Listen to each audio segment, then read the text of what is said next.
Welcome to another episode of One on One with Mitch Lafon. Joining me this week, drummer Anton Fig, best known for his work with the David Letterman band.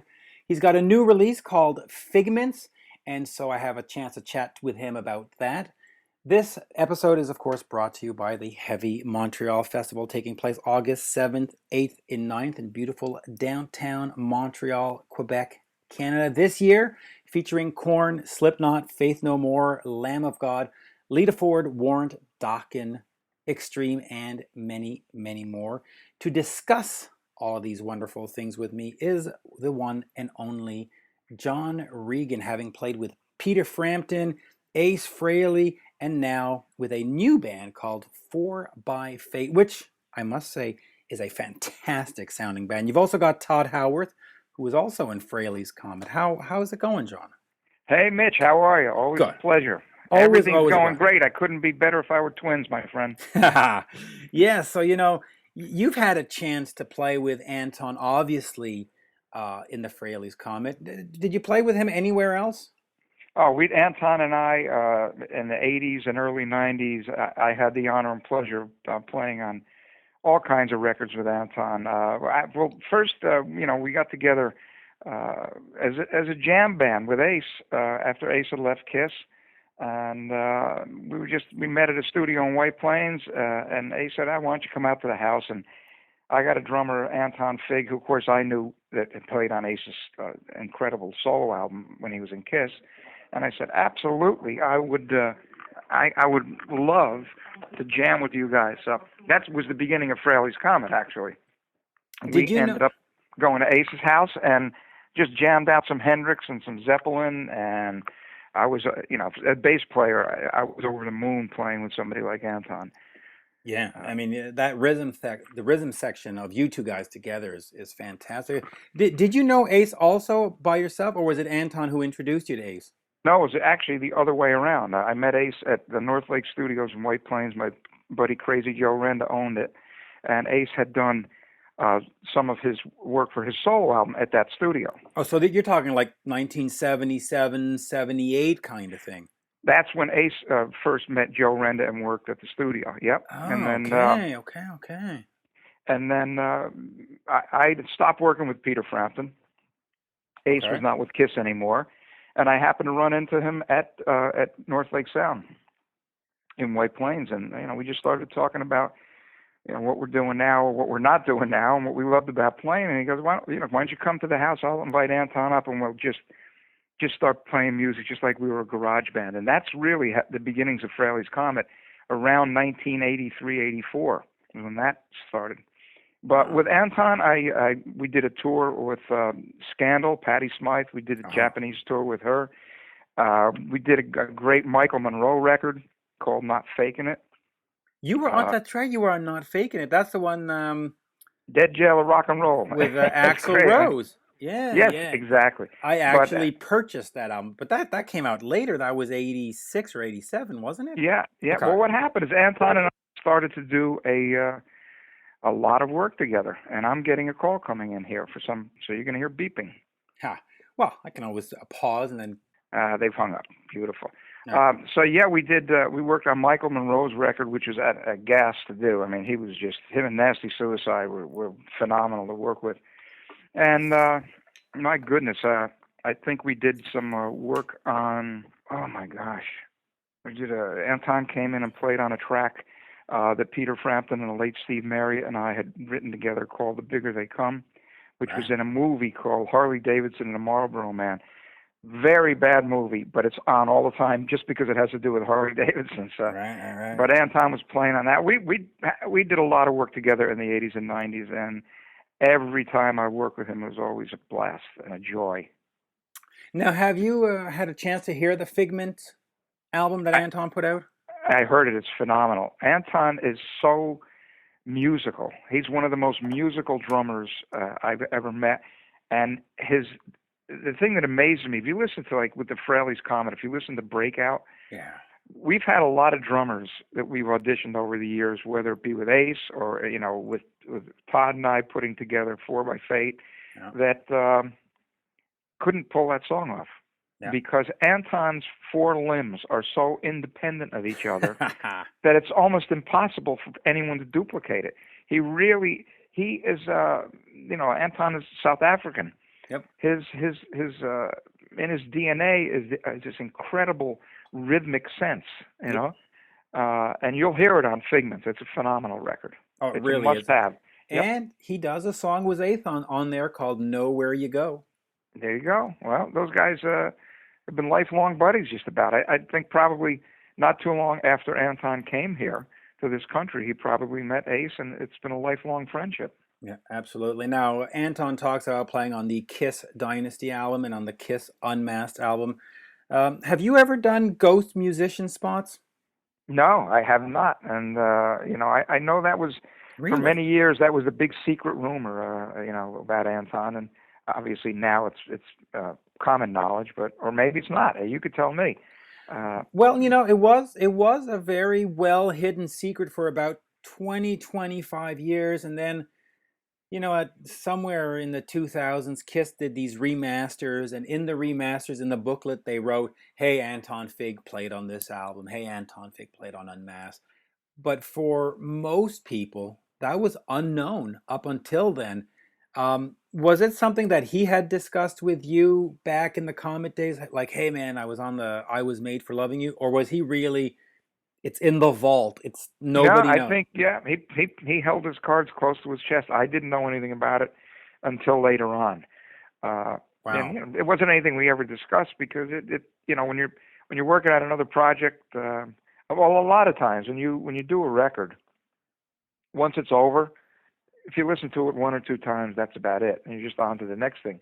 And for someone who has been so prolific, and his body of work and the sessions that he played on, I remember, I think, and he would correct me if I'm wrong, but Anton was doing a lot of studio work. Okay.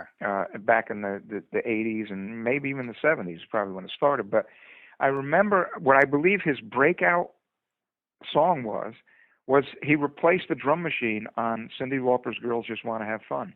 Oh, really? Which is a very simplistic drum beat, but that song became huge, and with it the name Anton Fig. And I believe from that point, and like I said, he would correct me, but I believe from that point he became one of those AAA list guys that you call when you're making a record. And I can imagine if anyone checked into his discography, it would be, miles long. Oh, it is. I looked at his discography. He's got everything on there. He's played with Journey. He's played on the Kiss stuff. And I didn't know about the Cyndi Lauper, though. And, it's interesting about that song. We're now 2015. For the first time in my life this year, I discovered that was actually a cover song.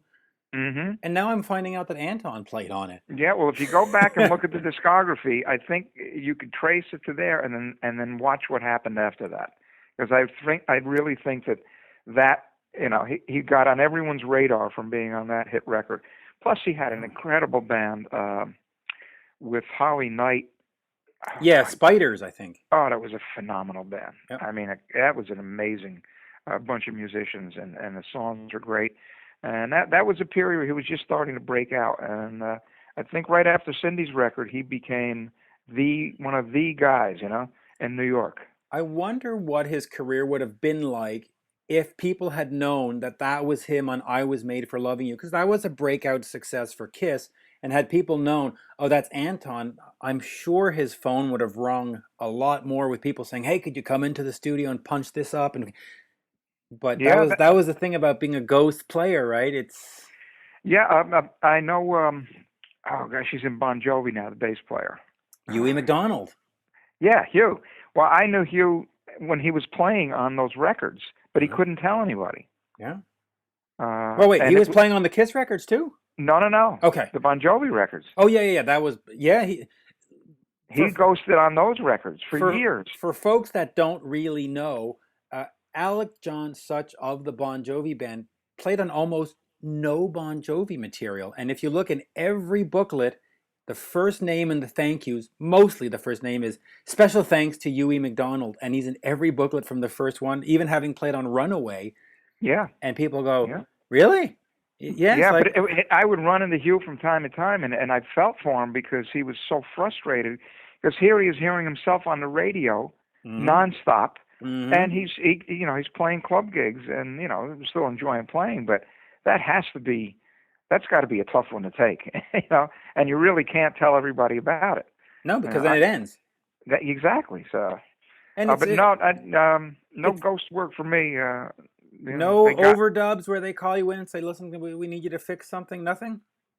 No, the only thing I came in and fixed, which was probably one of the highlights of my life, was I replaced the bass part on "Dancing in the Streets" for Jagger and Bowie for Live Aid. Wow. And if you look at that, you'll see another person credited. They credited both of us, but I replaced the part that the other gentleman put on, and rightfully so. They credited him because we did it all as a volunteer, which was the right thing to do anyway. Right. But they did give us credit, so that really wasn't a ghost situation.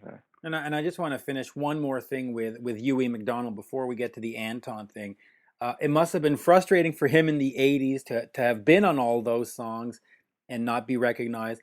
And now he's in the band, but every time they take a picture or a band photo, they don't include him.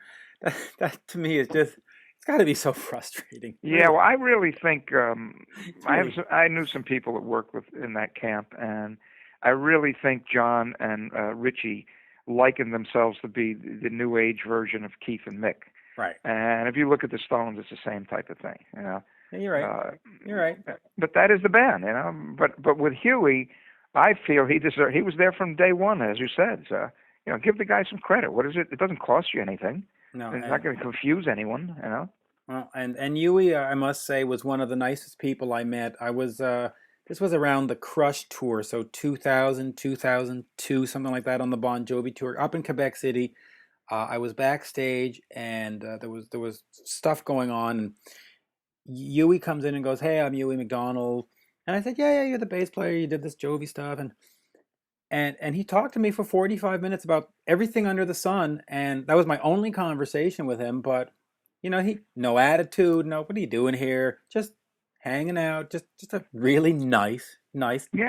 Yeah. Well, he's a musician. Yep. He's not a rock star, and I don't know if that makes sense, but. Yep. I noticed I've had the honor of working with a lot of British people in my life, and that is the one difference that I always have said. And people say, "Well, what's the difference between the American guys and the English guys?"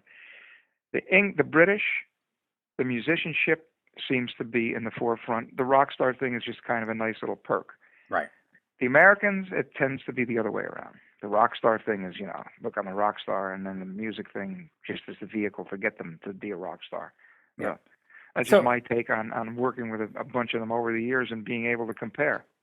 Yeah, and you've worked with some of the best. Let me get over to the Anton Fig interview. Let us listen about Figments, Dynasty, Unmasked. We talk about the Journey album, Arrival, that he played on, and a bunch of other stuff. And then stick around. We'll talk a little bit more about 4 by Faith. The new album is done, and we'll talk about when it gets released, what it's called, and all that wonderful stuff, and maybe a couple of Ace stories, and then we'll wrap it up. Sounds good, Mitch. Thank you. Here is Anton Fig. We're speaking with Anton Fig, drummer of the David Letterman band, played with Ace Frehley, Frehley's Comet, and so many other great things. How are you, Anton? I'm good. Thank you very much, and thanks for having me on the show. Yeah, absolutely. Been a fan of yours for many, many years, going all the way back to when you played on Kiss Dynasty and even the Ace Frehley album back in '78. Love the Letterman show, of course. Who didn't? But let's talk about your latest release, Figments. It came out as a limited release a few years ago, but now it's getting this wider release. You have a whole bunch of great musicians on there. You've got Ace Frehley, you've got SEBASTIAN Bach.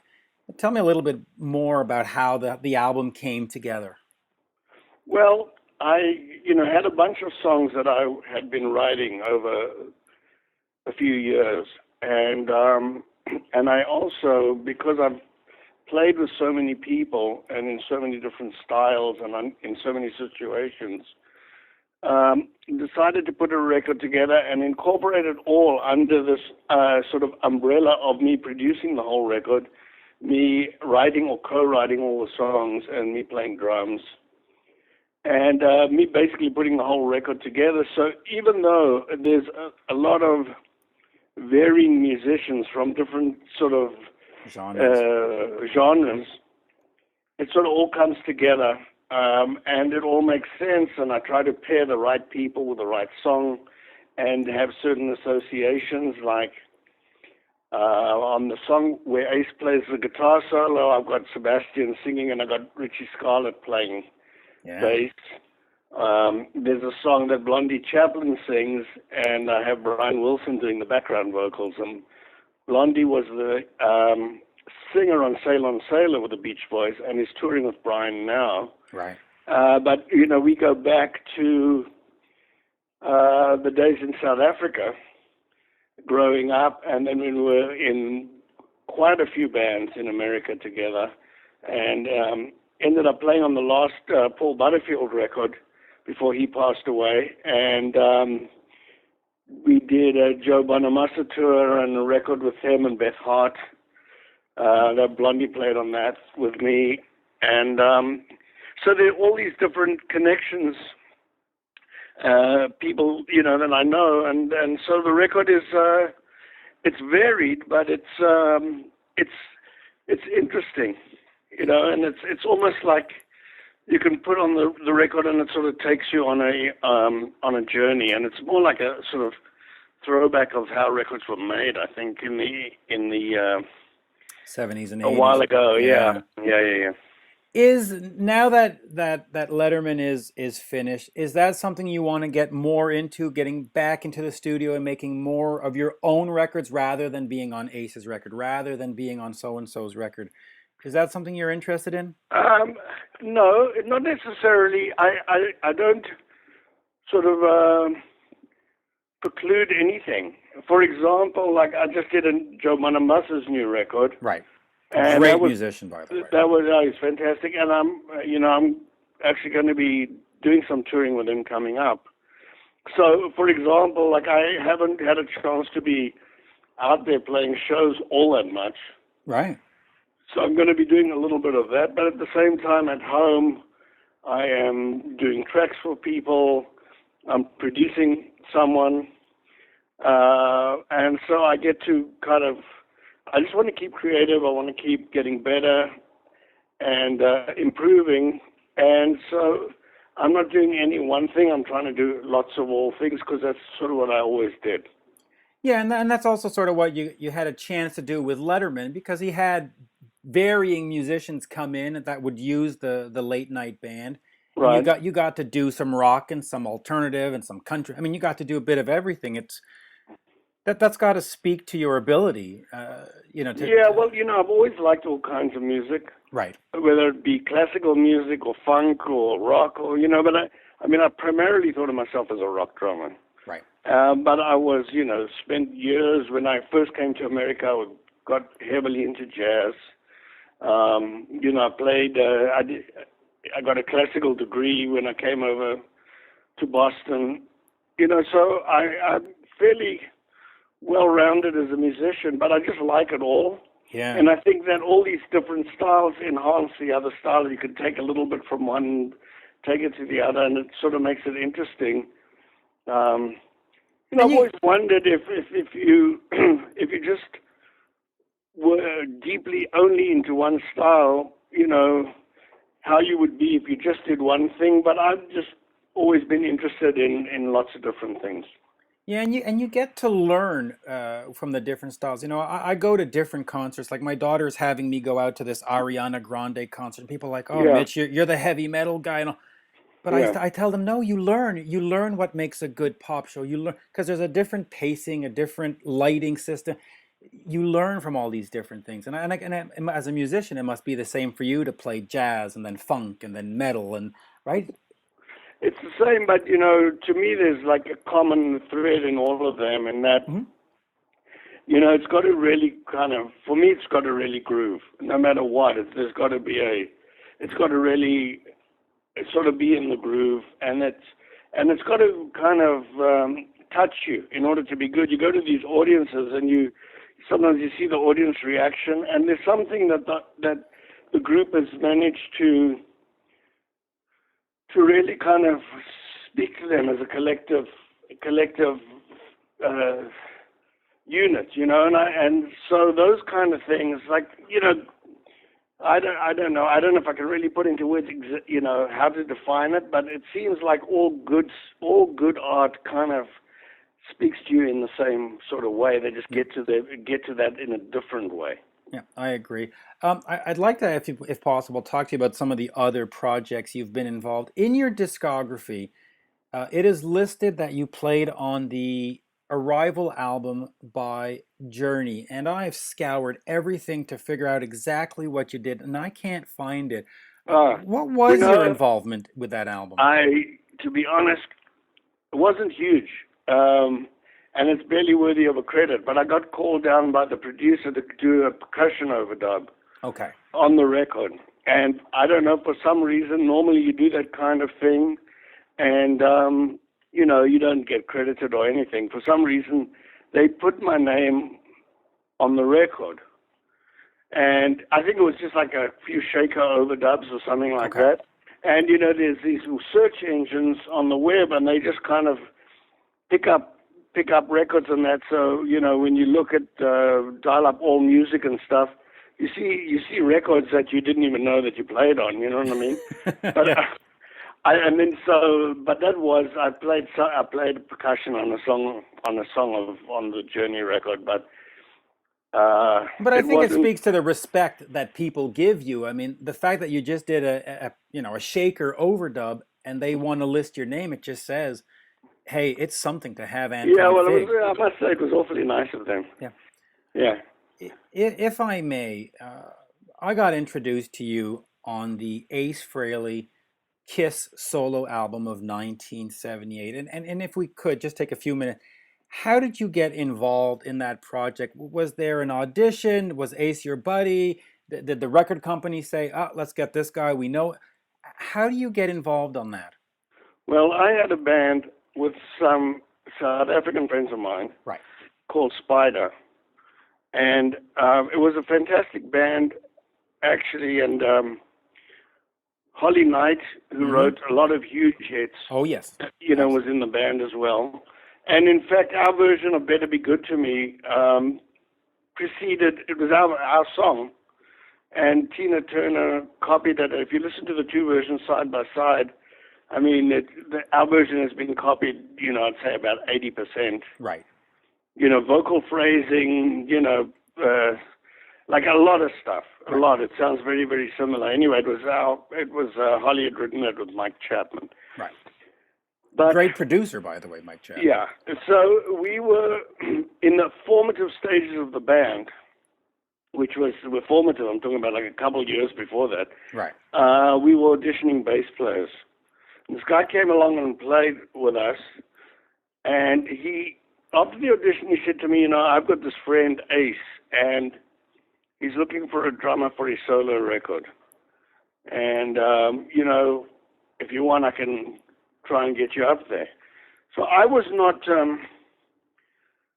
all I pretty much knew about Kiss was that I think a live 2 had come out, and they were a big poster on the side of a bus in New York City. Right. And I knew they were a huge rock band, but I wasn't a Kiss fanatic or anything like that. I didn't really know the material all that well, or at all, actually. Right. So anyway, he got me this thing to go up and play with Ace, and I went up and played with him, and we did 4 demos for his record, one of which was Rip It Out, and I can't remember what the other songs were. And then after that, he said, Ace, and I didn't actually know. I asked him, I said, are you the rhythm guitarist or the lead guitarist? I really didn't know. And then a few weeks later, he called me up and he said, can you come up and do 4 more songs? So I went and did 4 more songs, and then he asked me to do his record. I went on tour with Robert Gordon and Link Ray, which is like a rockabilly kind of, like power rockabilly stuff. Right. I did that for 5 weeks in Europe, and then when I came back, I went straight up to the Colgate Mansion in Connecticut, where we recorded, like me, I'm sitting on the stairwell of the landing of this mansion with the drums, and Ace sitting next to me with guitar and his amps kind of in, like, one in the dining room and one in the ballroom or whatever, you know. And so pretty much the two of us cut the whole record. And then we went up to Radio City and cut a few songs. And when we did Rip It Out, he said to me, when it came to those drum breaks, he said, no, I want you to play exactly what you played that night on the demo. And he played it to me because I just rattled off something off the top of my head. And he played it to me, so I sort of copied it and played exactly the fills that I'd played on the demo. And that was it. And then we double-tracked them, actually. And then and that was it. It sort of became, among some people, sort of like a classic song. But that whole record is fantastic. And it was, I think, the first or second record I'd done since I came to New York, you know, in America. So yeah, it's not a bad place to start with Ace Frehley of Kiss in 1978. I mean, that was, you know, the ultimate. Well, you know, I just went to the Foo Fighters concert the other night, and Taylor Hawkins, the drummer, always says to me, "Man, that record." They both him and Dave love that record, and they go, "Man, that is like just the greatest record." Let me ask you, as the musician on the record, because musicians always go back and say, I should have done this, we should have edited that, mixed it this way. Looking back for you, are you proud of the record as is, or do you sit there and go, oh, why did I do that fill there? Like, how do you look at it? I don't second guess that record at all. Okay. I know what you mean, you know, and I don't really go back much and dissect what I've done. I sort of do the best I can, and then I usually don't even really listen to it all that much afterwards. But with the Ace record, to me, it just captures such a spirit in time of like where I was. Like New York was fantastic in the like late 70s, early 80s, and you know it was a very exciting time. I played with Ace for quite a few years around then, and I had my own, you know, the Spider Band. We ended up being managed by Bill Coyne, who managed Kiss. Right. And so it was a very exciting time. So when I listen to that record, it just puts me in the frame. I just go back to that whole period of my life. And so the record just represents that to me. I don't really, you know, there's nothing on the record that's cringeworthy to me. No, and as a fan, not to me either. I think that is the perfect solo record, especially of the four that came out. Oh, yeah. Now sorry. No, without a doubt, yeah. That came out at the end of 78 in September. Kiss had an album, Dynasty, coming out in May of 79. So somewhere in that period, you were called in to the studio to record the Dynasty album. How did that transition happen? Was it just they heard the Ace album and they said, hey, get that drummer, he's good? Or were you sort of just hanging around with Ace and they said, hey, we need a drummer, well, why not you? How did that come about? Yeah, I mean, at that stage, I think, you know, I don't know, I was obviously very friendly with Ace then. Right. And he recommended me. His record had done really well. And, you know, I was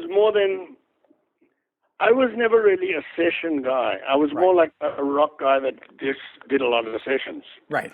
Because I could. You know what I mean? It wasn't like I didn't ever think of myself as a session musician. And I know that Peter was, I know he broke his arm or something like that. So he wasn't able to do it. They were on the schedule. And I think by that stage I knew Bill Coyne. I think he was managing us by then. And I think I can't remember if he called me or someone called me and said, you know, we'd like to use you on the record. And, but you can't say that it's you. Right. And they paid me really well. And I didn't say a word, you know, at all to anybody. Did they say that to you and it was sort of, we'll take your word for it, or are there all kinds of contracts involved? No, okay. They paid me really well. They just said, don't say anything. And I didn't. I don't know, somehow in those days, I mean, there wasn't like, somehow in this day and age, people don't seem to be able to keep secrets ever.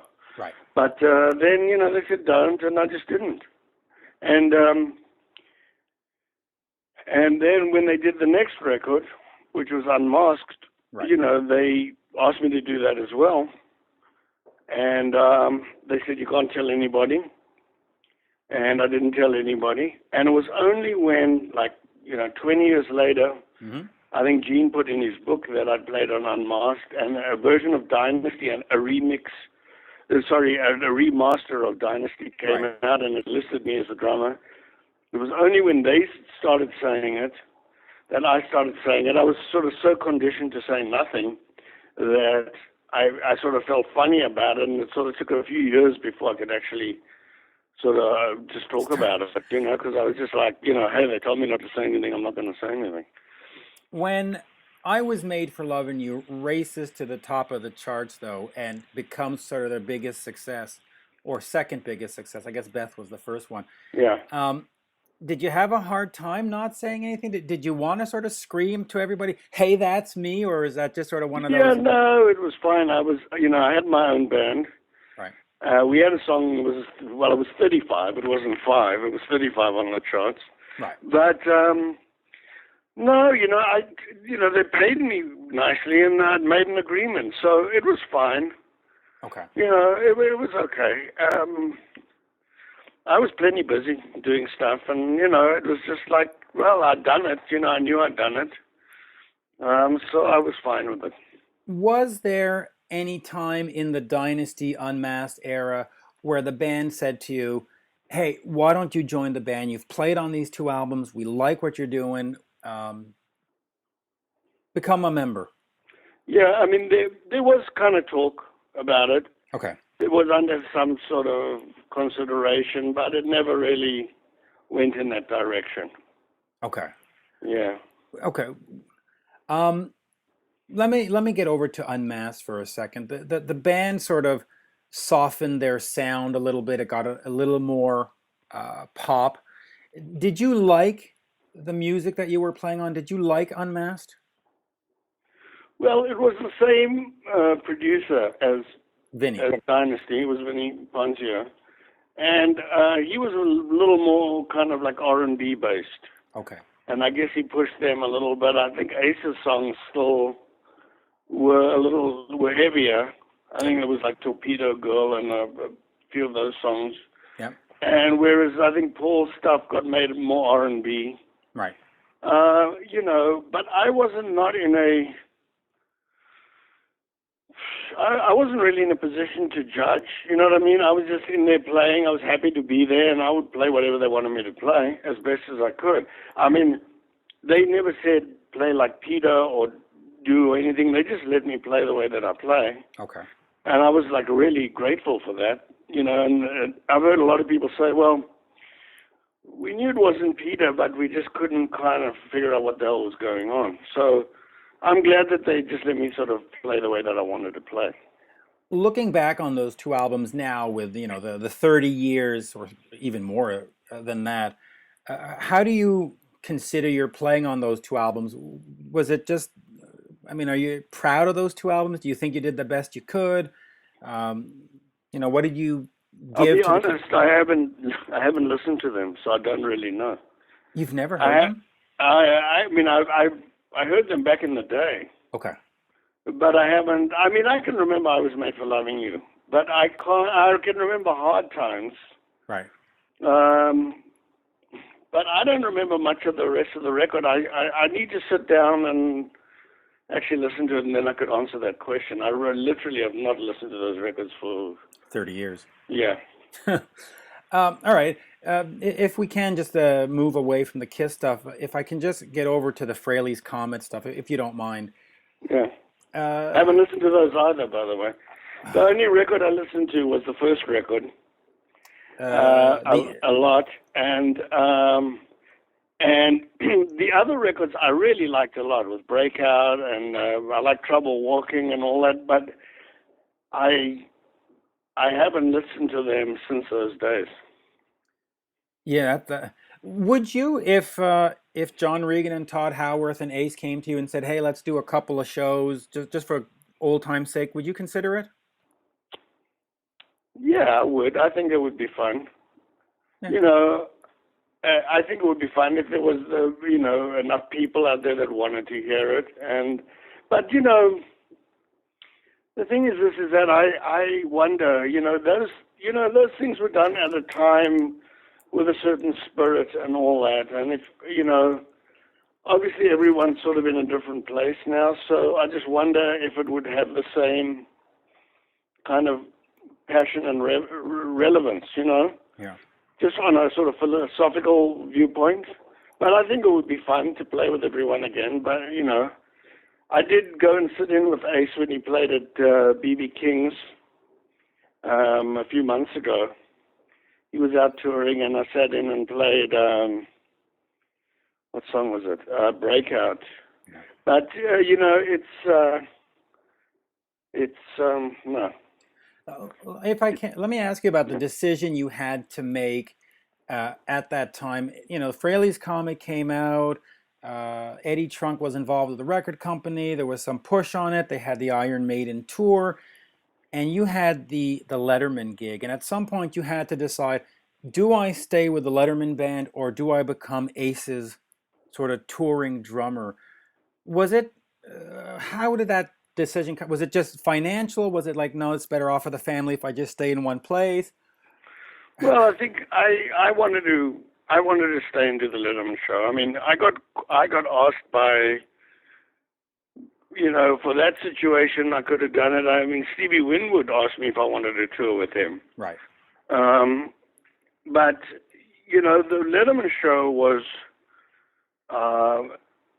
high visibility. I was playing with great people. Mm-hmm. We had great guests that we played with. It was giving me a lot of notoriety and visibility. And was sort of I was part of that band, but, I was, as like a slight personality in some of the sketches that they wrote for me to participate in. Right. So, that was, once I was kind of doing that for a while, it made sense for me to stay with that. And, I definitely think it was a good choice because I had a, 29-year career there. Yeah. What are you going to miss the most about the Letterman show? Well, all the things I just said, playing with great people, high visibility. I'll miss Dave and his humor. Yeah. It's a way of life. At the same time, I'm also looking at it like, because I never would have left the show, but once Dave decided to retire, then I started to look at it as like, one door closing and a new door opening. So I will miss it, but I'm more kind of looking like what's ahead. Right. To see where it'll go now. And I've been with the family. When I say the family, I mean the TV family. Right. For a really long time, and when on the last day when we all said goodbye, it was like it was so hard to say goodbye because there was so many words. You just couldn't put it all into words. So it was just like, hey, see you, almost like see you tomorrow. But you knew that you weren't going to see anyone, the next day. And to be honest, by 10 in the morning, the drums were gone and out of there. The whole band was struck. The whole set was torn down. It was like literally, by lunchtime the next day it was all gone. And, you can never put all that back together again. So it's sort of like a death in a weird way in that you'll just never be able to put that back together again. Were you surprised? Because I saw that on the TV and on the reports, the Letterman set sitting out sort of by the trash. Were you surprised that it wasn't sent to a museum or to the Smithsonian or CBS head off? I mean, it was literally just put out with the trash. A little shocking. Yeah. Shocking to me. Shocking to you? I didn't actually see those reports, but I find that hard to. I mean, I feel sure they must have said something. Yeah. But Yeah, I mean, it's crazy. You would think so.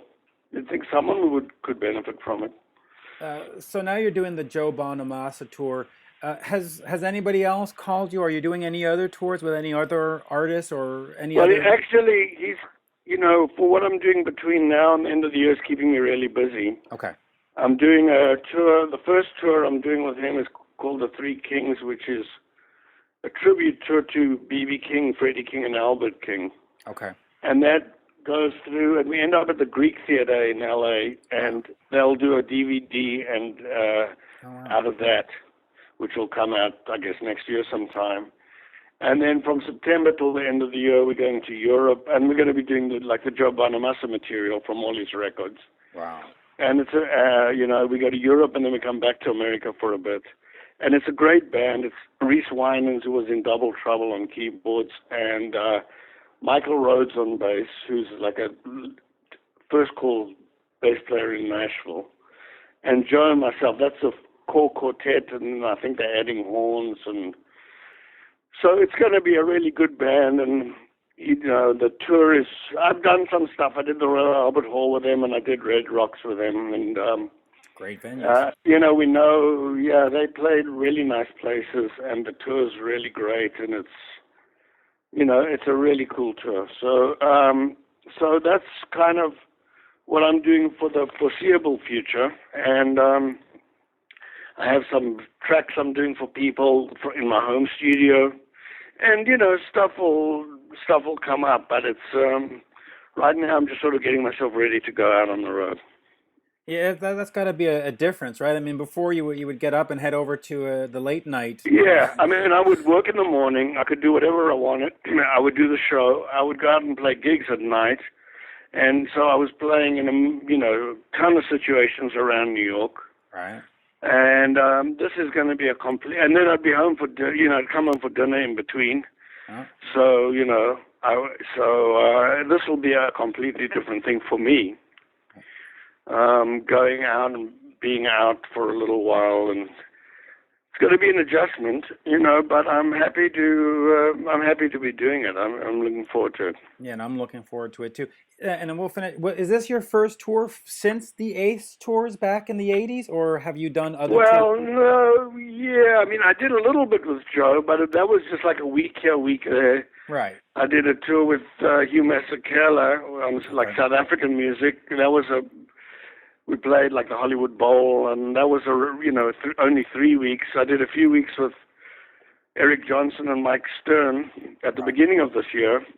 I would take off the Letterman show, we'd have a week off, and I'd take a week off, and I'd go out for like 17 days or so. Right. But this sort of going out, 5 weeks home for a week, out for another 7 weeks, home for a week, out again. First time I'll be doing that in a really long time. Yeah, it's been a long, long time. Anton, I've been a fan for many years. A great pleasure. The new album Figments is wonderful. I love what you've done with it. And I gotta say, I loved what you did with Dynasty, the Ace album, the Frehleys. I mean, all that stuff. The drumming on them to me is superb. Absolutely. Thank you very superb. much. Yeah, I enjoyed playing them, and I'm glad that you like it because I like them all too. Yeah, absolutely. I gotta go. Yeah, they're cool. Thank you, Anton. Been a great pleasure. All right, thank you very much. Have a good day. Right, you too. Bye-bye. Bye. There you have it, folks. My interview with Anton Fig. The new album is Figments. Great piece of work. If you haven't had a chance to check it out, please do. Great stories about Dynasty and Unmasked, and of course, talking all about how he came up with that part for Rip It Out. John, gotta love it, right? Just a great. I love it. I can listen to Anton's drumming 24 hours a day. I mean, he's a consummate pro, and the inventiveness in his playing. It's not easy to duplicate Anton's playing. Mm-hmm. And we spoke about when we first started. Yeah, about Breakout. Together. Breakout is, we found over the years how many times we had drummers coming to audition that couldn't even come close to it. But I have to say, there's one drummer, and it was a project that we met on, Mitch. Yep. It was your project, A World with Heroes, and Kevin tribute. Valentine just absolutely astounded Tod and I, and how accurate he was in capturing the feeling of that song, which is not easy to do. If you're a drummer and you try to play that, you'll find out it is not hard. And it goes back to what I was saying. Anton's four limbs are so independent of each other that if you listen to just the bass drum part, you can't figure out how he played the hi-hat part along with the bass drum part. But Kevin, out of anyone I've ever met, was the one guy that pulled it off and actually added a little something to it as far as I'm concerned. Yeah. It was an honor to be on that track with him. Yeah, now for folks who haven't had a chance to hear it, it's on the A World with Heroes Kiss tribute, and you can actually stream it now on Apple Music. So you just type in Kiss tribute and it'll pop up. But this was from 2013. The other thing that's remarkable about what Kevin did with that track is that Tod recorded his parts out in San Diego. You recorded your parts up in upstate New York. And Kevin did that alone in his studio in LA. So it's not even like the band was together and you could play off of each other. You sort of had to do it cold and yet come together. The track just sounds huge. I mean, it's just a great version. Yeah, I agree. He really brought something to it. When I first heard it, I couldn't figure out how anyone could do that because, if you're a drummer, you try playing along with the record. It's almost impossible to stay in time. Yep. But, he's just one of those rare guys that, he's at the top of his game, and my hat's off to him. Tod and I were both astounded when we heard what he had done. Yeah, and that was, I think, the genesis of what finally became 4x Now, let's get caught up on that. The album is done. What's the album titled right now? The album is titled Relentless. Okay. And Anton and Kevin are both we relentless. Went through. We had to be relentless to get this thing finished because we had so many setbacks and tragedy. Actually, AJ passing. It's Tod and I would just talk to each other and go, should we keep doing this? And then we realized, especially after AJ passed, that we had to do it because he played on 6 tracks. He came in literally cold. He had 24 hours notice. We were in a real bind. He had a studio booked and paid for. Tod had flown in. Unfortunately, Stet got in a terrible accident. He was hospitalized. Yeah.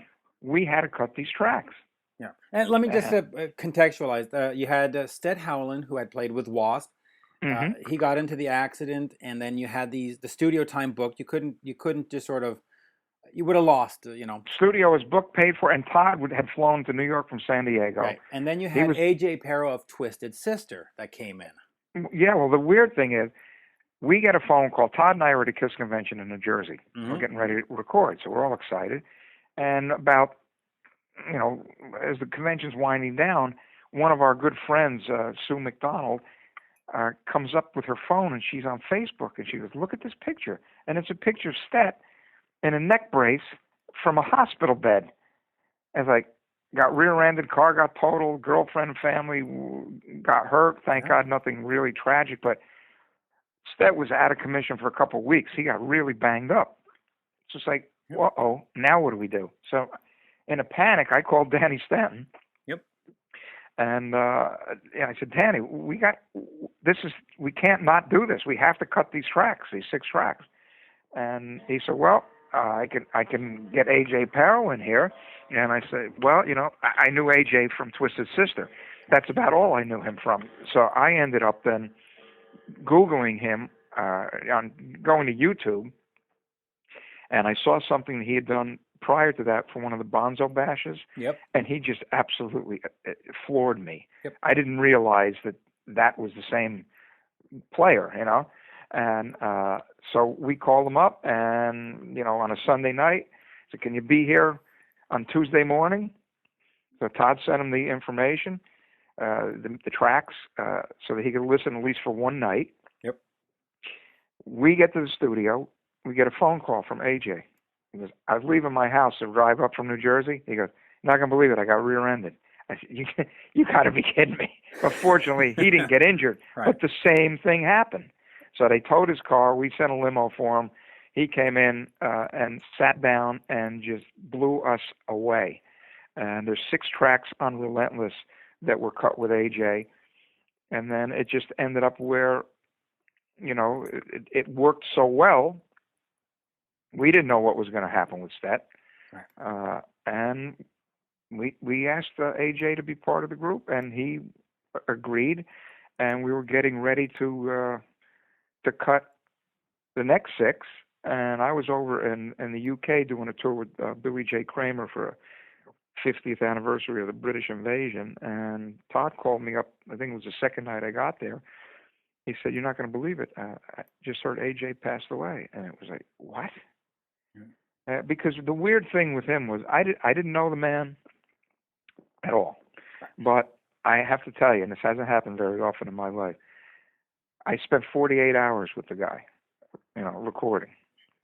And in 48 hours, I fell in love with that guy, not just as a musician, but as a human being. Yep. He was one of the sweetest people you'd ever want to meet. And I there's not a day goes by that I don't think of him.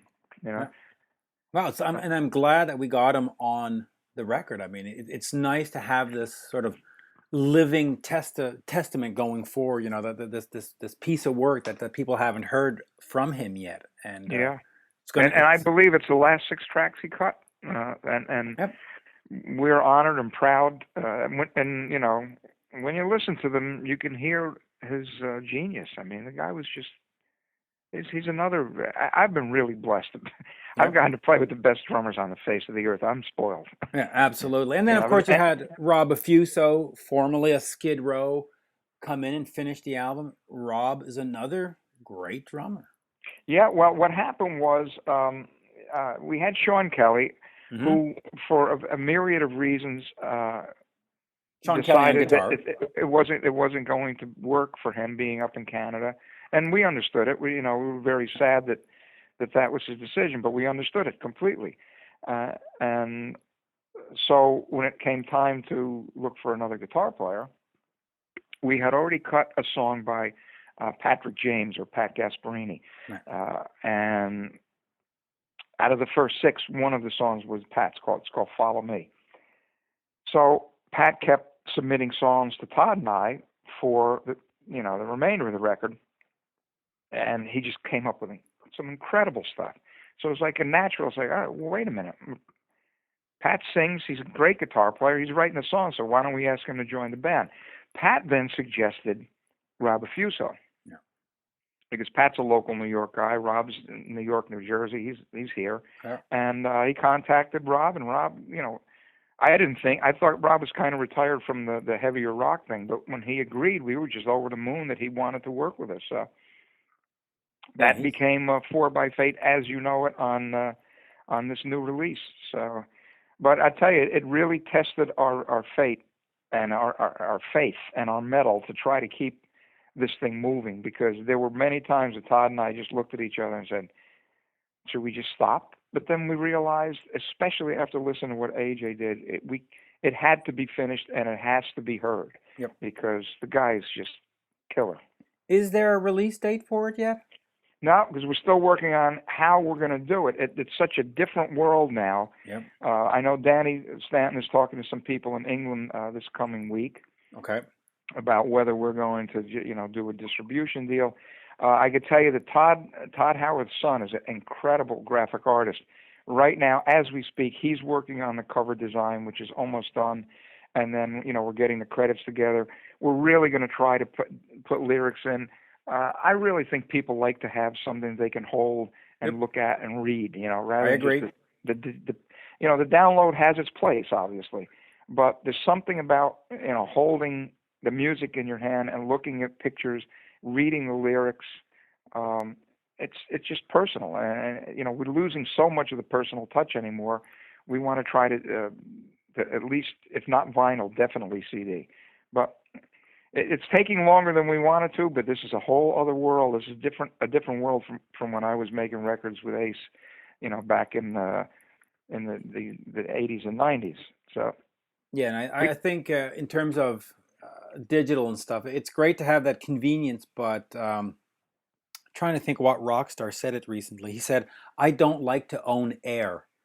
Yes, exactly. Exactly. And I couldn't agree more. I need something to hold, to look at, to remind me, hey, I've got an album here. I've got Figments right in front of me. I've got the Black Star Riders. I got a Bryan Adams. I've got actual albums right in front of me on the yeah, desktop here, and I'm like, yeah, I'm going to play this one later. I need yeah, that. yeah. And you know what? I don't care how much you back stuff up. You know, gizmos screw up, and it's easy to lose. It's easy to lose the data.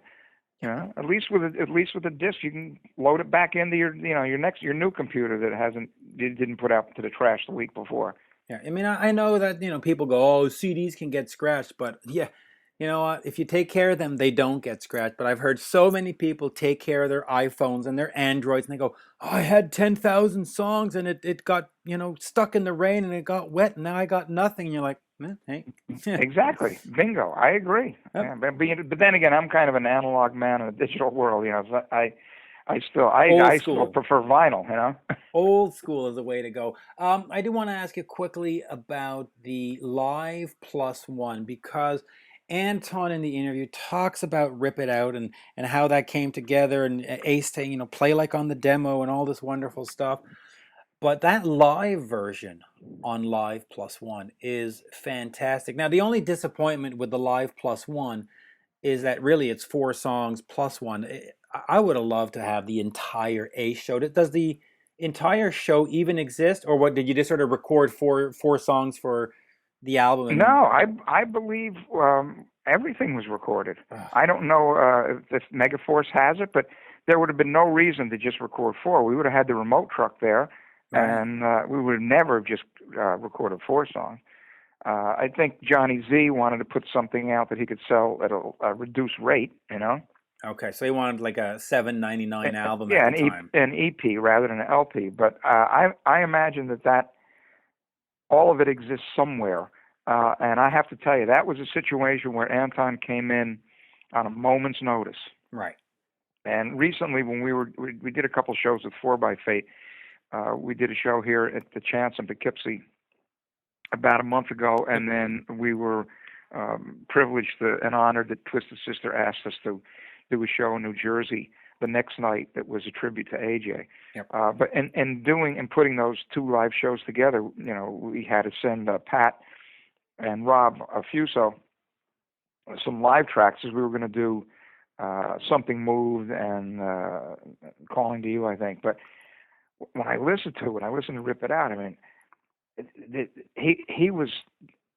Anton was attacking the drums. I mean, the energy was incredible. Yep.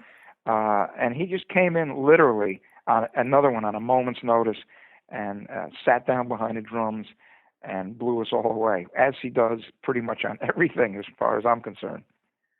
During the interview, I asked Anton, given the opportunity to play with Ace again, would you, have Todd and John and Ace and play with them 1 show, 10 shows, and he said, yeah, sure, not a problem.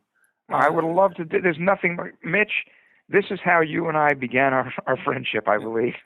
Yeah. We're coming full circle on this. Yeah. You talked about it, you and I discussed it. I still think it's a wonderful idea to do a 10-15 show run of major cities, get up to where you guys are. Yep. In Canada, and just do it up. And I'm not against having Richie involved. Yeah. So that we do the entire Frehley's Comet from beginning to end. You know what? Now you're talking. Now that would be extra cool. As a fan, forget the business of it all. Just as a fan, Ace Frehley, Richie Scarlett, just wailing on guitar, the Anton Fig laying in the bottom, that bottom, and then you following along in the rhythm section, and then Todd doing Calling to You, and I Want You to Want Me, or whatever. Wow. Absolutely. And see, that's something that I want. When I first talked to Ace about this a couple of years ago, that's what I wanted to do. I wanted to honor the beginning right up to when we finished with Trouble Walking.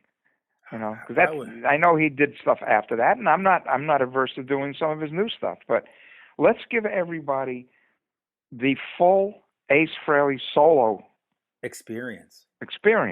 And we can take stuff and go back all the way to 1+1 stuff that we did as demos before we even when we got a deal in England that fell through. There's some cool songs right there that Rock Will Be Rocked. I love that song. Yeah, and I would even suggest take the Kiss stuff out of the set list, do the Ace Frehley solo album stuff, Rip It Out and Speeding Back to My Baby, but then Rock Soldiers, what else? Calling to You, Into Trouble the Night. Walking. Our first single was Into the Night. Of course, Rocket Ride, even though it's we'll stick to the Ace Kiss song, Shock Me, Rocket Ride, and stuff like that, but take out and go all the way up to Space Invader. Listen, Space Invader has some great stuff, and it's great as it is. Just imagine how great it would be with Anton, you, and Todd playing on it. Now suddenly, whoop. Yeah, well, thank you. I'm up for it. It would be an honor, and I really, the fun aspect of it, meeting all our friends that were there from the beginning, that would be the best part. Yeah. And really make a meal of it. Do a full length, high def video, the whole bit.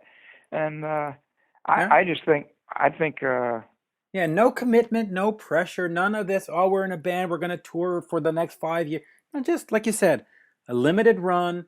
If it feels good, maybe another limited run. And if it didn't, or if that's all it is, you just go, hey, we did it again, and it was great. Yeah. Yeah, but making sure that we get it all, and on video and on audio, and then it becomes a kind of just a tribute to what we all did together. Because I'm really proud of that. I'm proud of it. I was proud of it when we first started, when it was just Ace, Anton, and myself jamming, Hendrix songs and Zeppelin songs for the fun of playing. That's really why we started it. Ace wasn't working. I wasn't working with Frampton anymore. And it's just, let's get together and play for the real reason that we started playing. Did you ever tell me how you started to play with Ace? I mean, 1978, he does a solo album. They do the Dynasty tour. They do Unmasked, and then things sort of get muddled. Where in all of that did you and Ace cross paths? We met, and we might have discussed this, but as a brief recap, of a mutual friend, Crazy Joe Renda, who had a song called Eugene that was kind of like a cool pop cult hit. But he owned a studio in White Plains. Right. His partner was Chip Taylor, who wrote Wild Thing and Angel of the Morning. His other partner was John Voight, the actor, who was Chip's brother. But Ace had done, Joe had opened the studio around the time when Ace was doing his solo album, when they were the Kiss 4 solo records. Okay, so you mentioned that at the beginning of the the show. That was in '78. Well, that's when Joe would have met Ace. And, they would have done New York Groove with Eddie Kramer and all that. Right. But then I was at North Lake Studios probably around 1983, and Ace just happened to be there.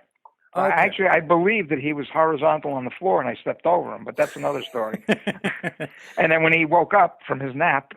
he was doing yoga. Come on, he was trying to be healthy. Yeah, he was doing yoga, inspecting the carpeting. That's right. But when he decided to come out of his little hibernation, we just started talking about, what we're doing now, and oh man, wouldn't it be great to just play for the sake of playing? And that's really how it started. It started as Ace, Anton, and myself going up to his house in Connecticut and just jamming, just like we were kids again. Any of that stuff recorded? Probably. Who knows if Ace still had it, because I'm sure he's moved a few times. But that's how a song like Breakout came about. When we decided, wait a minute, we really enjoy playing together.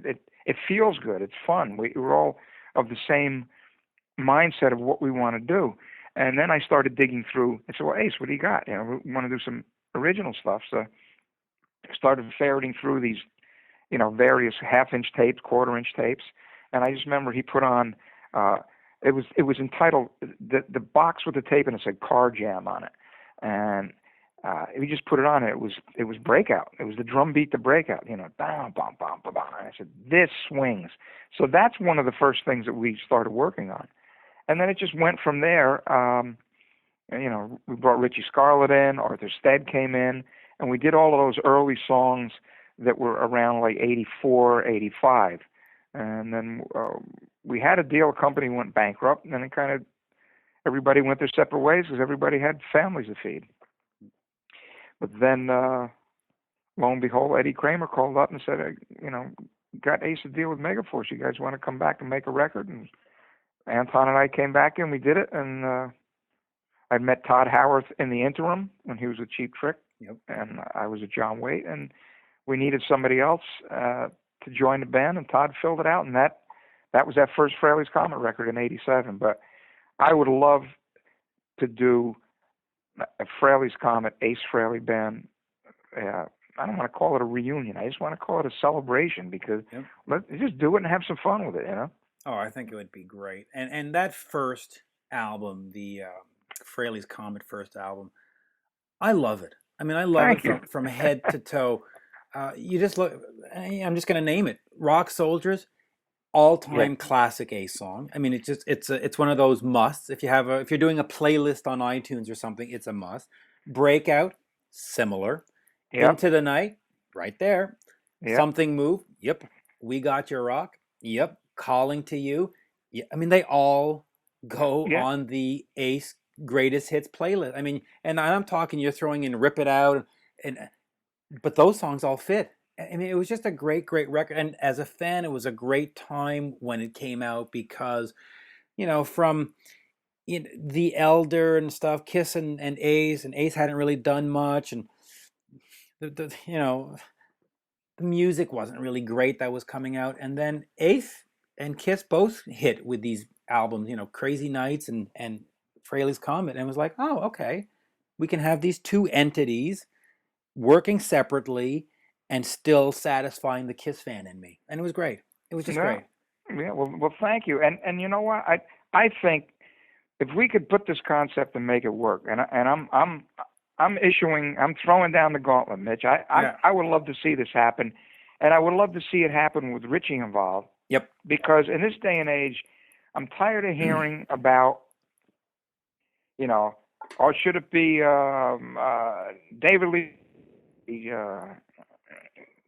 Sammy Hagar? It's like, look, we all made great music separately and together. Yep. Let's just celebrate it. Let's get everybody up there. I mean, this shouldn't be an either or thing. No, I agree. Because there's plenty of our friends that love certain versions of the various bands. So let's make everybody happy, and let's celebrate what we did collectively. As John, we got cut off. The phone died on us, and you were talking about laying down the gauntlet and let's do this thing with Ace and Anton and Richie. Please, Tod. I mean, let's celebrate what we all did in one way or another. We're all. It's a family. It's a Frehley family, is what this is. So, I would really like to see us get together, and I've had this in mind. We've spoken about it. Yep. For a couple of years.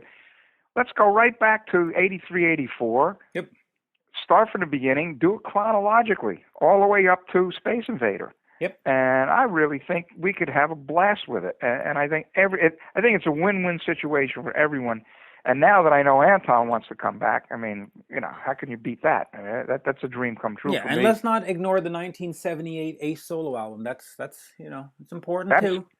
Well, we would have to include. I always love doing Snowblind, and you got to do New York Groove, obviously. Yep. But that stuff that we did.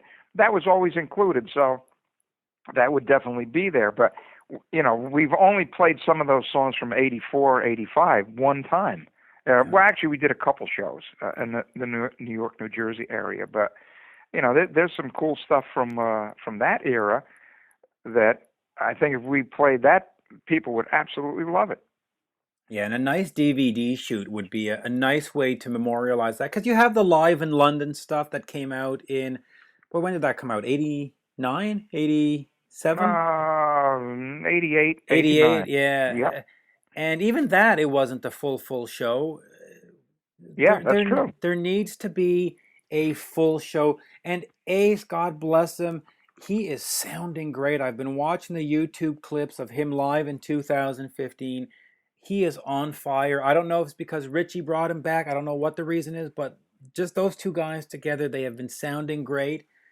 and then complement it with Todd, Anton, and yourself, and No, I would love to do it, and I'm sure I could speak for Todd. You know, we had a great time doing that stuff, and I just feel like we left something unsaid, and this would be the perfect way to say it all. And let's do a retrospective from the beginning all the way up to what's going on now, and we could even throw in a 4x8 song. You know, it's what everybody's doing. It's a celebration of the joy of playing music with your friends, is what it really, and that's what it should be. We shouldn't be leaving anybody out of anything, you know, because everyone touches so many other lives, and we're all connected on this as we ride around this little blue globe hurling through space, you know. yeah, I think what you need to do is get Danny on the phone and say, Danny, phone all these guys and make it happen. Yeah, well, Mitch, I'm sure you've got a great deal of connections. I just need to get Ace on the phone and say, please. But that that would be great. That would be that would just be fantastic. I think it would be an event for me. Yes. I'm speaking for myself. I know for the musicians it would be an event, and that in turn will make it an event for everybody else. And worthy of an appearance at Heavy Montreal. Oh yeah, well you got that coming up, and I wish I could get up there, but that's usually a pretty an amazing weekend that you guys have in store. Oh yeah, I mean, listen, last year there was Metallica, 80,000 people. This year, and I'll just remind the folks, August 7th, 8th, and 9th, Heavy Montreal taking place at Parc Jean Drapeau. You've got Korn, Faith No More, Lamb of God, Bullet for My Valentine, and of course all the bands I love: Dokken, Lita Ford, Warrant, Extreme, and someday the Ace Extravaganza.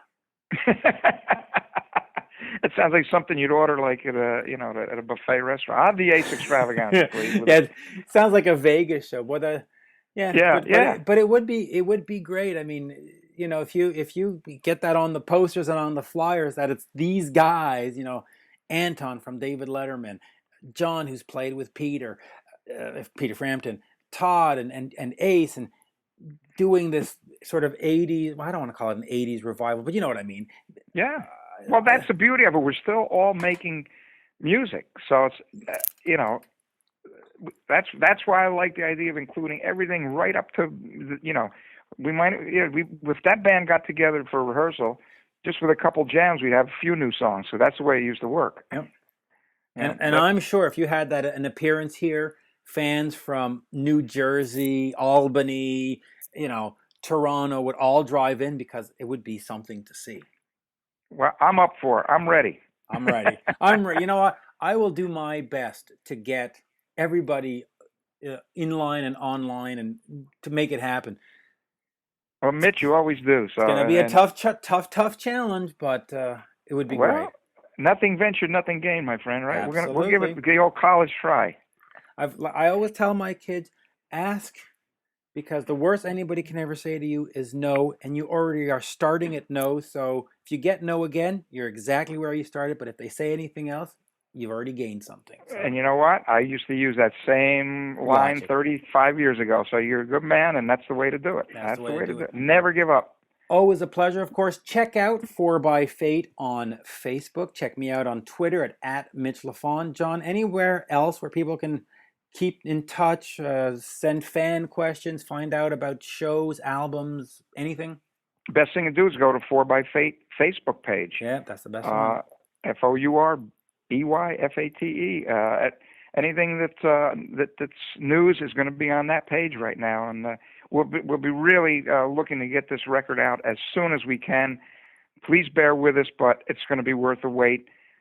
Like I said, especially as a tribute to our dear brother A.J. Perro, who just really, really surpassed himself playing-wise on the tracks that he's on, as did Rob and Pat. And of course, I think Todd, you'll all be well pleased. Yeah, Sorry? Yeah. As did Todd and yourself. I mean, I've heard the tracks, and you know, you've done good, as they say. Well, thank you, Mitch, and as always, we can't thank you enough for not just for what you have done for us personally, but what you bring. You bring an excitement and a genuine love of music to the people that follow you. Oh, yeah. And we can't thank you enough for that. Can't put a price on that. So well, bless your heart, my friend. Greatly appreciated. Thank you, John. Always a pleasure. All right, Mitch, you too. Bye-bye See you now. soon. Cheers. Bye for now.